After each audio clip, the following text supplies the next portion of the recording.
Коледа е повече от празник. Тя е усещане, което носим в душите си. Това е време, когато светът сякаш спира за миг и се изпълва с топлина, радост и очакване. Светлините по улиците, ароматът на прясно изпечени сладки, звънливият смях на децата и песните за чудеса. Всичко това ни пренася в магията на празничния дух.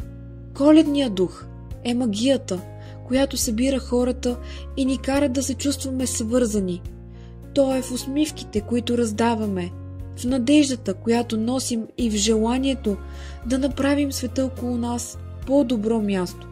За бързното ежедневие често забравяме да спрем за миг и да се усмихнем на малките неща. Искрено благодаря, споделена вечер или просто топла прегръдка.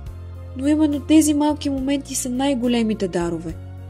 Коледното настроение не се крие само в подаръците или блясъкът на елхата.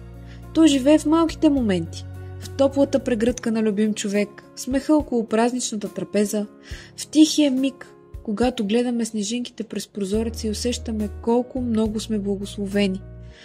Празникът ни напомня да се върнем към истинското ценното – семейството, обичта и добротата. Една топла дума, едно споделено време или дори просто жест могат да запалят искра на радост в нечие сърце. Коледа е празникът, който озарява сърцата и изпълва дома с топлина, смях и светлина.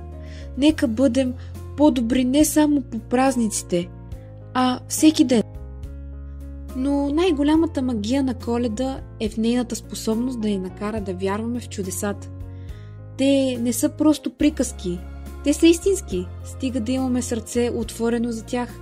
Понякога чудото е в сбъднатата мечта, понякога е моментът, в който осъзнаем, че всичко, което ни е нужно, вече е тук.